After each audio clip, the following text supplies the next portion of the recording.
What's up, team? Welcome to the huddle. We're your weekly playbook where we talk about not only strategizing on the game but changing it. From mastering the fundamentals of the craft to distinguishing ourselves in the marketplace, we're here to give the installer a voice and ensure you're equipped with everything you need. Let's band together and forge a new legacy in flooring. This is where you belong. Welcome to the team. What's up, Welcome guys? to the team. What's going on, brother? What's up? We got Ben with us today. Ben is Kevin. in the AKA Kevin. AKA Kevin. What's up, guys? Ben's the What's CEO going on, brother? of Go Carrera, and here to discuss today's topic: managing your time and resources. Speaking of, how you guys been managing that time and resources this week? Horribly, man. Things have just been it's they have just been popping up this week and like Is it like new projects or? no, it's just like someone walking into the office or like I was at a chamber event this morning. Then as soon as it ended, like I get a phone call while I'm there and I answer and they're like, "Hey, how do I get a quote for some carpet?" And I'm like, what's the address? Is this residential or commercial? They're like, it's residential and this is the address. I'm like, you know what? I'm right down the street. And they're like, cool, I'll see you in 10 minutes. Well, that's a new opportunity. Those, Eh, those are at least a little bit understandable, but there's some yeah, real sucks out there. I was gonna bring up and ask you guys what's your biggest time suck. It all depends on what day and what we got on our right. agenda. That You know, that one like was nice though, because when I showed up there, right, and we're talking and he's like, you know what, you were my third phone call. I just Googled, different businesses around here. He said the first one didn't answer the phone. The second one was like, you know what? I'm like 4 to 6 weeks out. And he was like, you were like, I'm right around the corner, basically. He said, I don't even care, man. He said, just give me a quote. We'll work something out. That's a, yeah, that same thing happened to me today. I got a phone call, probably about maybe 4 miles from our office, and I got some hard surface in my kitchen that's failing. Could you come and take a look at it and kind of lead me in the right direction? Like, should I put plank over it? And I get there, and the story changed a little bit. The wife's like, "Can we just regrout it?" And I was like, "I'm sorry, man. Like, I wouldn't do that. They just put it right over the wood substrate. Like, they didn't Hmm. do they didn't do it the right way. That's going to keep happening. Well, can we just install the floating floor over it? You can if you want, but I wouldn't advise that, and I wouldn't do that for you. well, good on you for not doing crappy work. Man, But well, when we're talking time sucks, we're talking about things that don't provide any value to you or your business and suck a bunch of time. And before you know, it's the stuff that when you go home and you look back at your day and you're like, I didn't get shit done. no, I didn't feel personally. I hate it when I get home and I don't feel like I did anything productive that day. Like I just was doing stuff. And one of my biggest time sucks is uh, got a minute meetings. Hey, you got a minute? yes, Hey, you dude. got a minute? Hey, you got a minute? For sure. Those suck out 10 minutes here, 10 minutes there, 20 minutes, and then the kind of uh, time frame it takes you to get back into whatever you were doing. Yeah, that's The you're worst when absolutely right. I just realize I'm taking care of other people's priorities. A lot of times people call me and they ask me things and they're legitimate, but I end up spending my time taking care of other people's issues rather than the ones that are really most important to me. And I just try to keep in mind why, or try to keep in mind what's going to yield the results that I'm supposed to deliver, and just try to invest my time in those places and not get distracted by something else. And sometimes the thing you get distracted by is kind of interesting and fun for that minute. So it's easy to do that. I know Um, it's but like a reprieve from the hard work that right, what you should. right, right, for Yeah. sure, that's what happens. You know what? You're right. Chasing information. It seems to be the hardest, or the biggest time suck for me lately. Is just knowing that there's things in place where information can be put, but not everybody finds it important. So Well, he seems, I like what you said. Dealing with or chasing one of the two other people's priorities. So one thing that there's a bunch of different time management theories and processes and things, but the one that's always landed best with me personally has been what's called a D6. A gentleman by the name of Chet Holmes had a program that I took back in 2006, I think it was. It was called Chet Holmes International, and he's a business guy, and he taught time management and having a master. And this is just the simple part of managing your to-dos, which there's a lot more to time management and resource management than just this. But just managing your to-dos, having a master list, and then transferring off of that master list, that basically gets written once a week. And then every day before you leave, most advantageously, before you leave your office that day or before you shut down the old computer or brain for the day, you write down the 6 most important things off of that master list for the next day. And the theory is that your mind, your subconscious, basically will work on that on its own while you sleep and while you're recuperating. And in the morning, you get there and you start attacking that D6. Very similar to that is one of my mentors, Andy Frisella, who I was in RTA for 3 or 4 years, and he's one of the head guys there.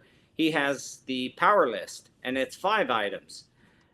You can buy his power list online, but essentially the same theory is work on the most important things for that day, and don't leave until you get them done. Yeah. Now, every once in a while you get some hurdle that prevents you from doing something, but for the most part, you want to not leave just because it's 5 o'clock somewhere. But that this you're just sucks to say it like that, but yeah. But that you're actually completed with the 5 items or 6 items, and Andy says, heck, if you finish them at 2 o'clock and those are the 5 most important things you could do that day, you should leave as a business owner. Yeah. Really? Yeah. You mean don't find 20 other things to put on your list and then try to tackle that? Unfortunately, that's how I've done it mostly, to be honest with you, which is not really following the reward system side of this that he talks about. Is like, man, if you get the 5 most important things done by 2 o'clock, you deserve to leave. You deserve to get out of there and go, because as business owners, we know that we're going to have we're going to have plenty of days that you're staying till 8, 9, 10 o'clock at night. Oh yeah. So we're not banking time, really. It's not how we work in our heads. Right. But there's going to be plenty of those days that you are going to work, well past when everybody's left and shut the lights off to finish your D6. But if you're just as committed to staying late, you should be just as committed to cutting out a little early if you get it knocked out. You just made me look at it a little differently. Following that, but that's how Andy does it.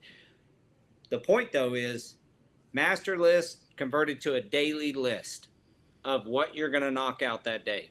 Keeps you focused and executing on tasks that should be broken down versions of your long-term bigger goals. There's another tool that I've used quite a bit called EOS, or Entrepreneurial Operating System, which sounds like, based on what you said, sort of a different version of some similar activities. But you can Google that, EOS or Entrepreneurial Operating System, and the most basic tool is called a Vision Traction Organizer, or VTO. And what's really great is on the front and back side of a piece of paper, you end up with long-term, medium, and short-term goals, all within that one piece of paper that is super easy to review and super easy to kind of make actionable. And you end up everything from weekly goals to 10-year vision. And I think that it's a great tool to use, especially for small, fast-growing companies, because it really keeps your mind on these longer-term goals and just chipping away at them, so that you look up in 3 months and all of a sudden these big things are falling your way. And so check out Vision Traction Organizer and the entrepreneurial operating. Right. It's EOS.com or something like that, right? Yeah, it is. And there's the books and everything. We talked quite a bit about those in earlier episodes. Oh, By you have. Gino Wickman. Whitman. Yeah, Whitman. So we use EOS at Stewart and Associates, self-implemented. The EOS is like, for us, we set our quarterly rocks and then our weekly to-dos, which and then you have issues to discuss during that weekly leadership meeting. That can easily be broken down, that thought, from an installer standpoint. And I know there's a lot of flooring contractors that run EOS, but from an installer standpoint, for those of you that are installers in our audience, the idea is still you should have goals for your business, for your installation, and then you end up the next day executing on those. And those can be by project. One of the things that I always talk about, when I was installing every day, I wasn't the fastest because I could spread glue faster, or because my heat gun or my welder was somehow faster at welding. It was all process oriented. It was all about, I had a very systematic mindset, which I still have. And so I approached jobs in making sure that tomorrow I'm not coming in and patching floors, for example, and waiting for floor patch to dry. If I have to stay an extra hour, an hour today, 4 hours tomorrow. Yeah. If I could stay an extra hour to patch all the saw joints in 6 classrooms, I'm gonna lay carpet in tonight before I leave, then tomorrow I'm just rocking and rolling. And so there's a lot of these concepts that can be used for your installation, day-to-day installation stuff, and making sure that you end up not only successful on projects, but that you also end up feeling like you got something done, that you didn't waste a bunch of time. There's nothing worse than going in, patching floors, and then sitting around for 4 hours for your patch to dry. Especially when you're doing stuff that has to dry. That kind of planning really makes a big difference. The most proficient, productive installer that we had at Capital Tile, his main thing was just daily goals. He talked about daily goals all the time. He always had it. He always said it first thing in the morning or the day before, and those guys would stay until they met that goal. And it showed up in his results every day. What kind of tools do you guys use? Actually, audience, what do you guys do? What's your guys' anybody want to chime in that's in the audience, that Eduardo maybe, or some of our weekly visitors and participants? But back to you guys, Daniel and Jose, what do you guys do? How do you just not become a leaf in the wind?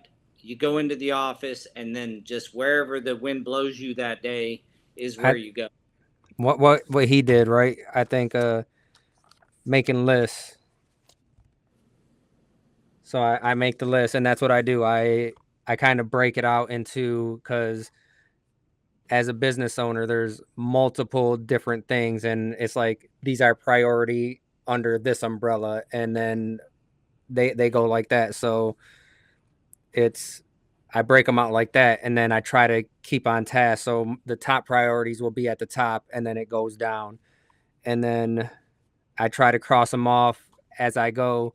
And then once you start talking about, what starts wasting your time and stuff like that, it's getting a call on, or getting an email from a bid that you already won, and it's like architect doesn't like your submittals, start getting on it again, and this project's supposed to be starting in like a Yeah. couple weeks, and it's like, well, and like I talked to the GC and stuff. He's like, dude, these are the best submittals I've ever seen. I don't even understand why this architect is being like this. But it's like, you got to do what the architect wants. So now I got to spend my time trying to please the architect instead of getting Well, some do of you this do other. that? Do you jump on that day, or do you just add it to your list for tomorrow? I add it to the list, but it's something that has to get done that takes priority over some of the other things on my list, which is like, so in the middle of my list is a bunch of proposals that are out for bid right now, right? So instead of doing some of these, it's all right, I have to work on something that I already have in the works that is going to take priority instead of doing something like that. So let's talk about delegation. If only talk I had about someone to delegate it to. Yeah. I know the feeling, So, yeah. We're trying to work to that. but that. I'm just I'm working on this too, guys. So one of my biggest things is if it can be done by someone else, then it should be. I'm kind of going through a coaching program now about how to be a CEO. I mean, if I'm just honest with everybody, I have struggled with that. But what I've learned and what's really intriguing is there's only a few things that a CEO can do that nobody else can do. There are things that only I can do. Those are the things that I must do. Everything else should be considered on how I can delegate it or delegate it. And one of the things that rose to the top for me is when we bid work, we have at Stewart and Associates at the flooring company, we have a rule that every job gets 2 sets of eyes, or I guess it'd be 2 sets, four eyes. total eyes. 4 eyes. If someone unless someone doesn't have one eye or you get wears a monocle. If they have glasses. So either two sets of eyes goes over the proposal, the spreadsheet, the takeoff, that kind of thing. So that's always fallen on me or my COO at the flooring company, Joel, or a peer review. Then the other big time suck for me, and that has turned into a full-time job because we have decided that we don't just review the takeoff and the spreadsheet. We have now expanded that the reviewer needs to review the takeoff, the plans, specs, the takeoff, and the spreadsheet. So almost like considering it like you're getting ready to take it off by yourself again, like you're getting ready to do the estimate all by yourself. And so that process is a full-time job with as many bids as we put out. And then we have contract review and signing. So I do all of the signing of contracts. Those two are the biggest time sucks that I have. And one of the things that, and Nate, I feel your pain. That's one of the biggest things that we struggle with is trust issues with people doing it. But we're in the middle. I've written the job description and we are searching. So if anybody out in the audience wants to get a job, call me. We are searching for a bid and contract analyst. And that person will review every bid that goes out of our company. Of course, we'll train exactly what I want to. It's going to be a pretty responsible job. Very responsible. And of course, a lot of hand holding in the beginning because it is going to take trust. Yep. But once you get someone trained to properly analyze the bid, sign off on it, make any changes that are needed, make sure that the estimator, hey, It mentions, it doesn't just mention epoxy setting and grouting. It says under the installation instructions, epoxy setting and grouting, and you only have epoxy grouting. So you need to add epoxy setting. I use that as an example because we missed out on a job not so long ago. It's a big miss. And it's a big miss. Just the epoxy setting is an expensive miss. So, and then contract analysis. So if the bid analyst takes notes, then he can go back to those notes when the contract comes in, review the scope, and most of the terms and conditions, if you're getting consistent contracts from the same people, that's the same. It's the scope and the exhibits that we have to really analyze. Mm-hmm. And then in my ideal world, we're winning work and I'm getting contracts on my desk that says approved to sign.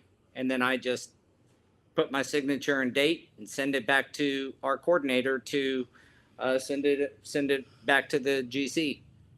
So that is a huge time suck that I've identified. And it's hard to let go because is it important? It's incredibly important. But is it something that can be delegated, trained and delegated? And the answer is yes. Is it something that only the CEO can do? Or if you're an installer, is it something only the lead installer can do? And, I was probably a better lead installer than I am a CEO. I was better at delegating to my helpers on what to do and only doing the stuff that, as a mechanic, I should be doing. So putting together seams or in carpet or routing and welding layout, deciding the cuts, deciding the plan for the day, those kinds of things. So it sounds like I see Nate, another really smart comment Nate made. I believe with all my heart that if you write things down, the chances of remembering it go up 100%. So I totally endorse this whole idea. And for me, it even works, Nate, if I'm like taking notes on my phone. I still get, I think, the benefit of that memory. If you write things down, if you even repeat it 3 or 4 times and just do things like that, and you really will remember so much more than if you just hear something in passing. So that is a really good, super simple tool that I think makes a big. It is one of those things that at first you're like, oh, I don't want to write this down, but you start realizing that you're hearing it, now you're writing it, now you're seeing it, and then if you read it, you just touch that same thing 4 times. If you touch it 4 times. One trick I've done a lot is send myself an email. Yep. And it's super goofy, but nope. It works. And I thought that was a standard. You guys, this just I cannot endorse my executive assistant enough to get an executive assistant that can handle your emails and calendar. That has been a huge savings to me. I might just get to lean on my finger or sit on my finger and lean back on my thumb if I can get this bid contract analysis position hired. Not really, just kidding. Oh my goodness. But Abby, who's my assistant, she's done fantastic, and she's not even here in the U.S. So you can hire a virtual assistant. I used a company called Wing, and that's where I found her. And it's about the same as if you hired here, maybe a little cheaper, but they're highly, highly trained and typically have technical skills that I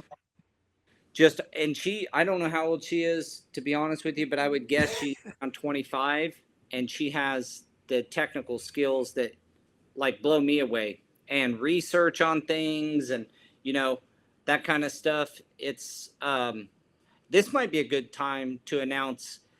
I wish we had some more people in the audience right now, but if you're watching this, we're going to be starting a new series that'll go forever, hopefully, here on the Huddle called the Blue Collar Cruise. And we're going to talk about the most relevant latest news topics. About once a month, we're going to pull them all off of various news reporting sites from everything in construction, not just flooring. Obviously, a lot of flooring, but AI stuff that's going on, new projects. I read an article today. I won't run it, but like just stuff that happens. And then we're going to just chat about it. We're going to give our opinions. We'd love for the audience to participate and give your opinions. It's going to give us some really fun talking points, I believe. But the Blue Yeah. Collar Cruise, stay tuned. It's When's going that to be start? coming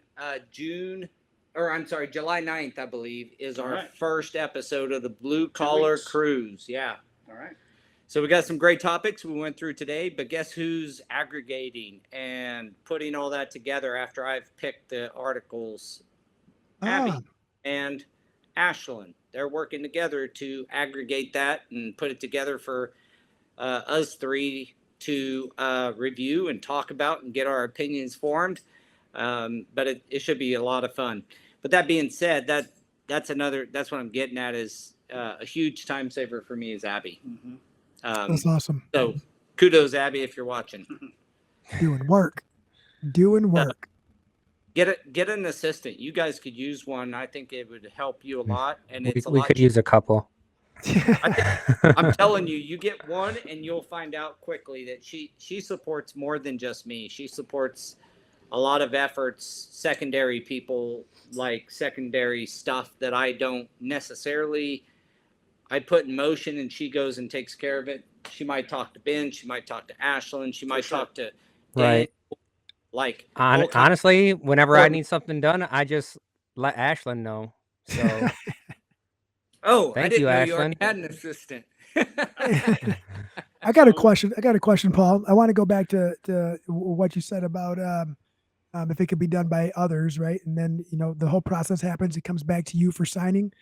For everyone out there, is what does it look like creating those steps and the checklist to create that trust, right, for your team? So that way, at the end of the day, you have something on your desk that's ready for a signature, and you're comfortable signing it. Or for people trying to build that, people like Nate and Kendall and myself and Daniel, who have a hard time with that trust factor, right? Because details matter.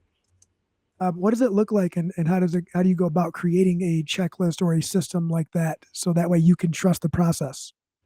Well, that's a really great question. First off, I started with just the ideal getting what I'm delegating into a job description. So I have a full job description for that. So now I know what I am going to expect for them to do. The checklist I developed during the training. I have a general checklist of items, but that's going to get added and deducted from. So I like the person that I'm going to have doing that to be involved in it. They'll own it more, and so some things might be taken off that checklist that I initially start. And it's right off the job description. Review specs. Okay, I'm going to teach them how to review specs, but there's going to be a checklist there, like check this. If it says this, then check that. You know what I mean? Does the specifications match the finished legend? If not, which one's more detailed? Yeah, spoiler alert, it doesn't. This is true. About 92 to 99% of the time, they do not.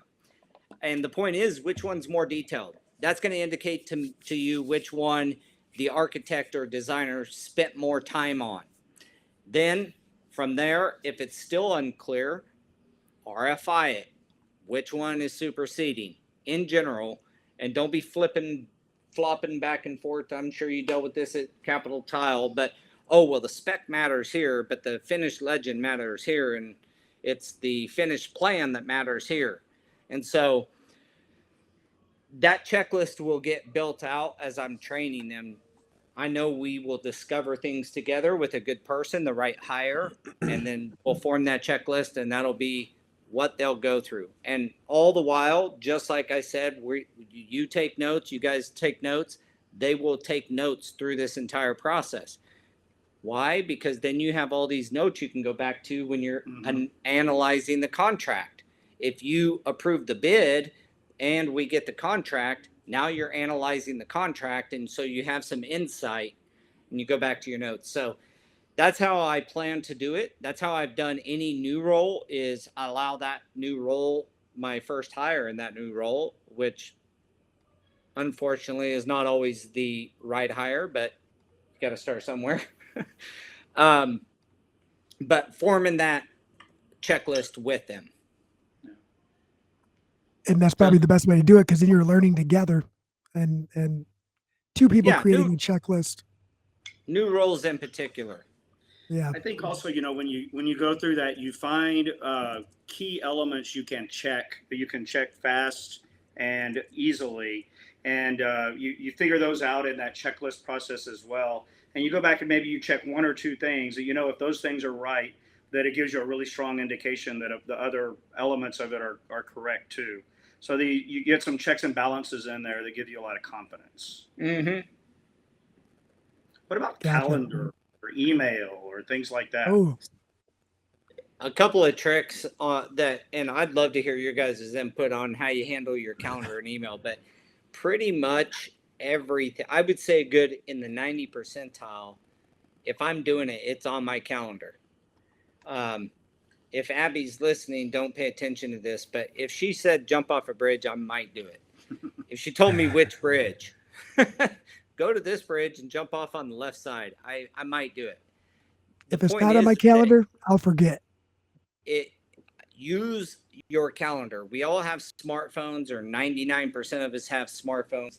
If you have Gmail, you got a Google Calendar. If you have Yahoo, you have Yahoo Calendar. Most every phone has some type of calendar. Live by that calendar. And then email wise, I'm really bad. Without Abby, I'm really bad with email. I allow it. I have it up all the time. I don't want to miss anything. I'm really bad at it. One of the things that I'm told is shut that sucker down and time block. This is another time Mm. management thing, is time blocking.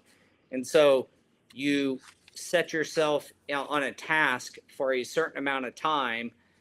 And you can go to YouTube, and there's these timers. I think it's called the Pareto method or something like that. And you basically time block. It's around 15 to 25 minutes, and you focus on that thing for that amount of time. And you shut your door. There are no got a minute meetings. There is no email. You shut your phone off. Like, complete focus on that task. Um, Email's tough because there's anxiety built around it. So It's a mixed blessing, right? I mean, it's really good to have all that communication, but a time suck for me is the fact that I get an email, and especially if it's something that I'm interested in or excited about, I want to look at it and read it right then. And it takes 5 minutes to transition and 5 or 10 minutes to transition back, and you end up stopping and starting so often, or I end up stopping and starting on all these tasks. And if I can just do email 30 minutes every twice a day or something like that, it's so much better. And I think another thing though is having standards around answering email. I mean, for me, I try to answer email every day, and I have just a commitment to no more than 24 hours. And I think that having some idea of what you're comfortable with, one, it gives you permission not to do it right that second because you're going to do it. And I just think it makes you a lot more efficient. Man, yeah, I gotta those learn how to do emails, that one. your notifications popping up, turn those Oh, off. Um, that's what I say bothers I'm me. bad at it. I got a lot better, and obviously, when you have an assistant that manages all your emails, that makes it even easier. But I would say, shut off your notifications. Look at your emails in a time block. Give yourself a half hour, an hour, twice a day to siphon through your emails. Respond as necessary. But one email trick that I did get pretty good at is the breaking the habit of like reading an email and then unreading it so that you can get back to it later. Breaking that habit and saying it goes in a folder, you either deal with it or delete it or put it in a folder for a review later folder of some sort. And then when you have time, you go do that. What I typically would do, and I still find myself like do it sometimes, is I read something, I'm like, okay, that's important enough, but I don't want to deal with it right now. So I unread it and I use that as my reminder. That's not necessarily the best way to do it, as I'm told. Um, it's like time blocking for your emails or any communication. That's a good idea because you know what? That one of the with the opening conversation about the time wasters or what's sucking our time, it is emails. Emails take up a lot of my time because I do exactly what you just said. I'll sift through all of them. I'll delete the ones I don't feel are important. I'll flag the ones I don't want to get anymore. But then I'll click on some just to say, oh, what does this person say? Oh, look at this project. Let me click that and put mark unread. I'll come back to it. And then and I'll then mark it never come back unread. to it. I'll mark it unread 3 times before I have the time to do it. Yeah. I'm like, oh, what was this about? And like, oh, you know what? And then I wait till everybody's gone and it's quiet and I know there's no one going to be here. And then that's when I go, but yeah, that time blocking, I wrote that down. And then the folders, I got to get better at that. I have folders that probably haven't been touched in a couple years. Yeah. Because they delete it, deal with it, or put it in a folder for later. delete it, deal with it, or ditch it. There you go. Three Ds. I always Triple love D's. That's your fave. My son has 2 friends. We call them the Triple D's because they're all their names start with D. So we call them the Triple Dog Waters. What's her real name? Daniel, Dylan, and Dominic. Okay. All right. That's what you should call. You don't even know their real name, then you got a real problem. Like, I don't know, man. We just call them Triple D. I really don't know their name. I have friends that didn't know my real name for years. Well, that's because you had nicknames. Yeah, 100%. Yeah, I would ask people. Just They'd like be Kevin. like, yeah, they'd be like, "Hey, aren't you?" And then I'd be like, "Yeah, I'm Jose's brother," and they'd be like, "No, I don't know Jose." Be like, "Oh, then I don't know who the hell you're talking about." Yeah. But no, yeah, it's because his nickname. They still don't know his real name right now, even though they have him on Facebook. Correct. So, Okay. that's kind of some overall time management stuff that I've learned over the years. Ben has worked for Fortune 500 companies to small business for himself, and now he works at a startup. So he's got a lot of experience in dealing with different demands. So his input on these things are valuable. So I appreciate you joining us. Yeah, today. really glad to be here. What about resource management? Like, and to apply this to installers, I think it's taking care of your equipment, knowing where your equipment's at. We still struggle with this.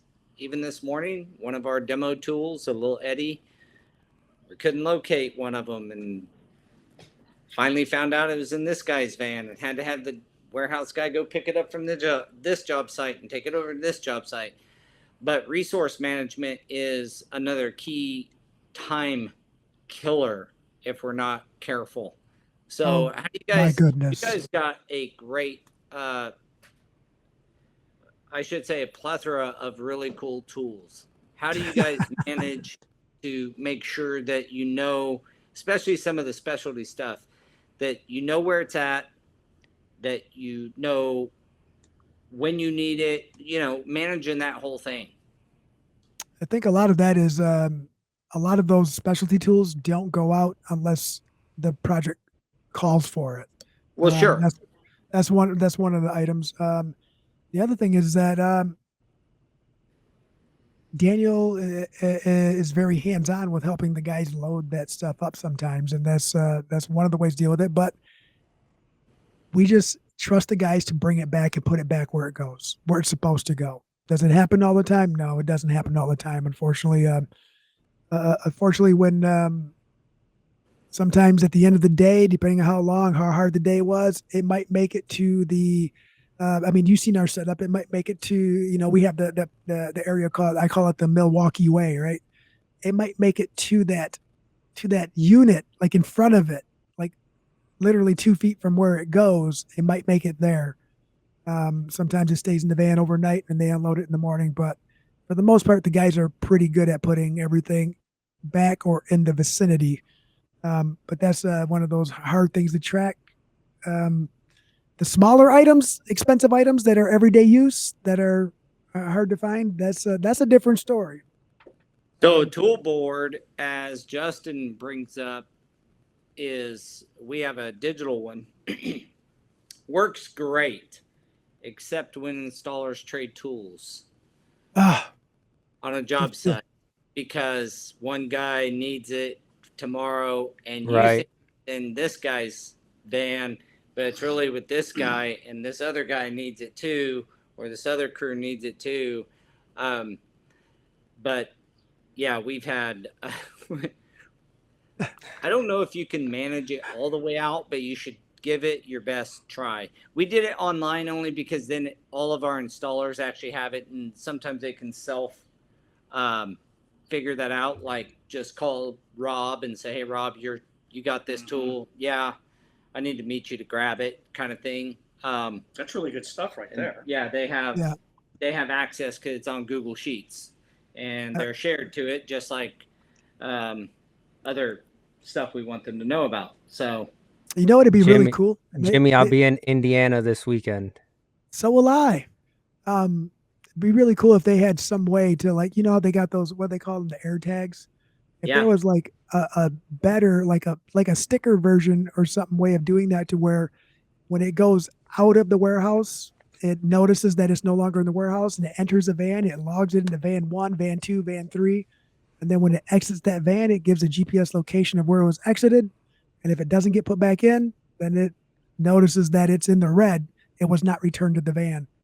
That would be a yeah, really cool thing. they have equipment trackers, but it's for bigger equipment than what even I mean, it'd work on our demo machine or a few of those bigger Yeah. equipment, but a welder, it's like this big. Um, but yeah, I agree. If it was like a sticker this size that you could put your logo on and put your Yeah. sticker on, and it's got a GPS tracker to always know where it's at, it would be fantastic. Truth is, that's probably not too far away. That sounds It's pretty. probably someone's got something going. Especially now that we're talking Spare about it. time, Sorry. would you guys Sorry. do this, and then I'll buy the stickers? Right. With all the spare time. All the spare time. We'll put it as a partner deal on Go Carrera. Yeah, We'll set. we'll put a partner set. deal on Go Carrera, and then yeah, We'll block out 25 minutes for that. that's efficiency. No, but Okay, yeah, it's well, just something that another- we struggle with all the time. It's like, and a lot of it is, most of what we deal with is what you talked about. It's both vans are on this one job site. They unload both vans.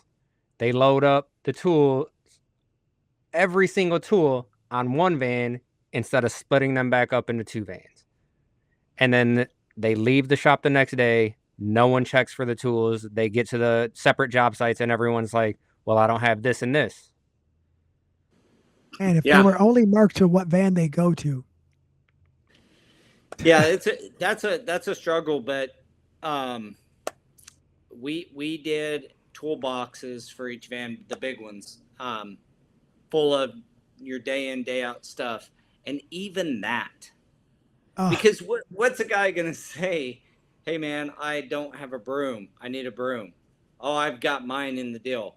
Well, then he takes his, and then he doesn't have it when he needs it, or whatever. Hey, I don't have broom. Well, where's yours? Rob took it. Where's Rob's? I don't know. Ask him. And all the while you're trying to get a job done. That sounds like a time suck. At the Yeah. time. Oh, what about this one? Hey, we're going out to a job to prep today. All right, here's who's going with me. Let's go, guys. Get all the way out there. Hour drive. Like, we don't have a mixer or any patching trowels.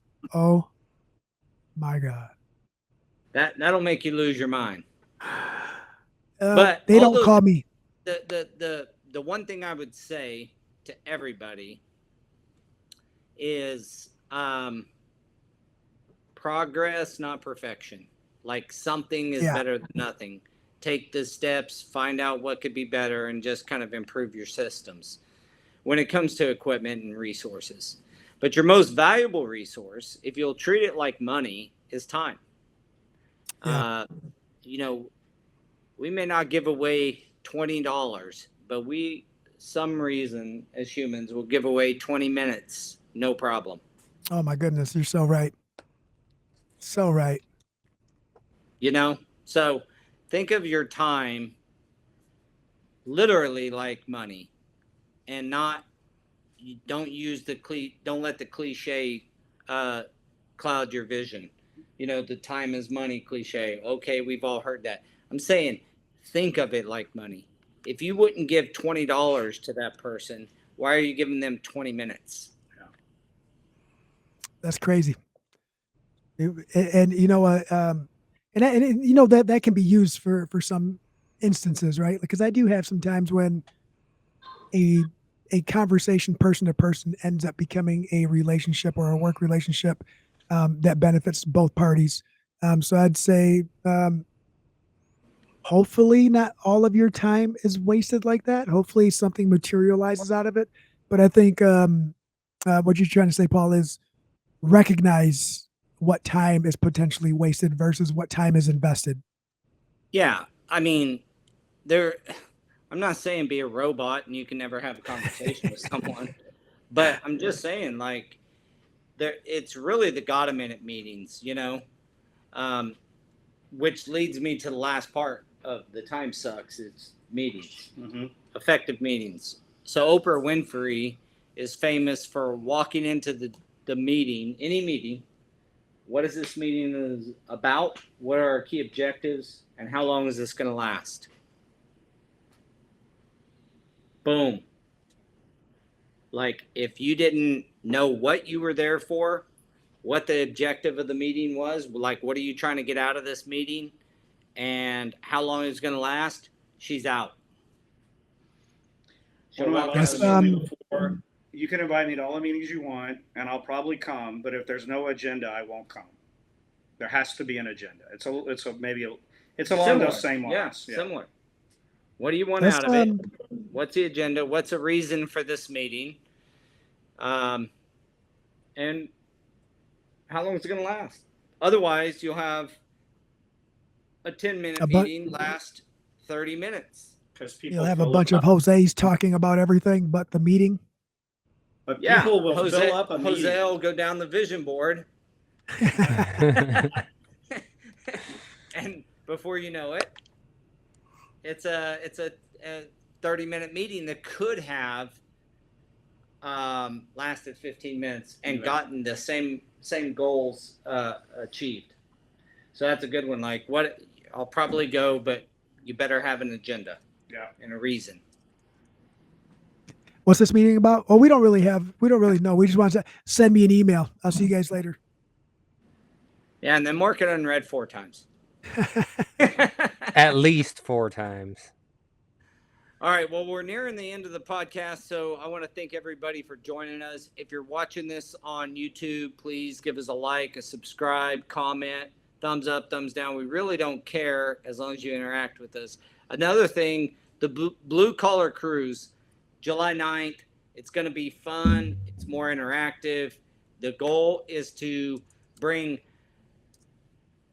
like latest trends and latest things that you may not have the time to read about, you may not have the time to consider, and we're going to bring them out and get your opinions on them, give you our opinions. Again, our opinions and not our facts, but what we feel about the topic, and we'll discuss. Now, some of this stuff will get into politics, not intentionally, but anytime you're dealing with large construction or labor issues, there's going to be some things brought into the Blue Collar Cruise that is not our typical content. So if you don't mind, it may come up. We don't dive into those details of that very often. Try to keep it friendly here, and there's nothing friendly in politics. So we'll try to keep it as crisp as possible. But some of that cream might rise to the top, and I'm kind of excited for some do content. We're working real hard to siphon through all the trends and the new stuff and the new ideas, stuff that flooring people were a little behind. Construction in A general little. behind in technology and staying on the forefront, but flooring we're behind overall construct, like the electrical contractors and the big GCs and stuff like that. So join us for the blue collar cruise, and it's going to be fun. Thanks, Justin. I love it. Yeah. Guys, you guys got anything else? Any closing comments, statements on time and resource management? Nah, pretty much all I came away with was I gotta be better. I gotta organize, compartmentalize, and prioritize, right? And then the 3 Ds, right? Delete it, deal with it, or ditch it. I like all the sayings you come up with. What was the you remember it? what was Yeah. the list that you said that you follow? I think you were talking about D6 or something. Yeah, it's called the D6, D6 is one of them. And that's from Chet Holmes. He's passed away probably half a decade ago or more by now, unfortunately, but he was a really savvy business guy. So it was called the D6. And then there's Andy Frasilla's Power List, and you can actually buy the physical Power List from his website. Or you can grab a notebook, paper, and write down 5 things, whatever. Yep. Whatever Create a works. master list. But Create a sometimes master having list, and then that you can go ahead. follow.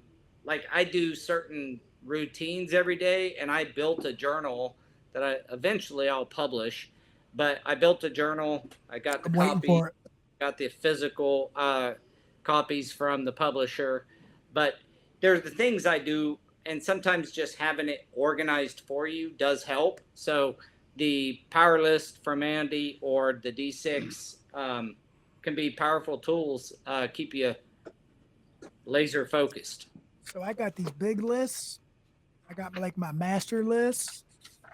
Then I organize the master list into the to-do list.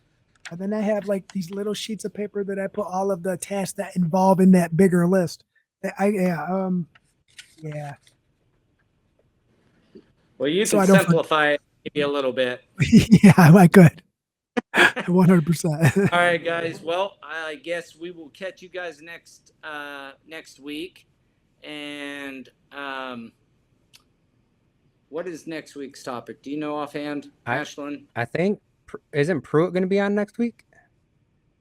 I think it is next week. That's Ain't nothing to it but to prove it. Yeah, I have to remind him because he texted me 2 Tuesdays early this month. One of them he got dressed up for, thinking he was on. So I was like, dude, it's July 2nd. So he's looking forward. Love it. He's looking forward to it. All right. I think he'll be ready and dressed up all fancy. I'm gonna tell him put his purple suit on. He used to crash my Christmas. Yeah. So next week is the benefits of specializing in niche flooring markets. So yeah, man, so you know, if you're awesome carpet layer, being an awesome carpet layer, and Jorge'd be great for this too because he really did that. I know another guy that does, you know, binding and serging, and that's basically all he does. So there's a lot of stuff into there from hardwood to tile. We'll get into that next week. Join us again if you see us on any of the socials. Make some comments. I'm gonna get better at reading and replying to comments. So get on there and let us know what you guys are thinking. Yep. All right. Appreciate you guys. Thank you. This week. It was great. Enjoy spending the time with you guys. yeah, right, take it easy, see you Kevin. guys. See everyone next week. All right. Thanks, everyone. Kevin.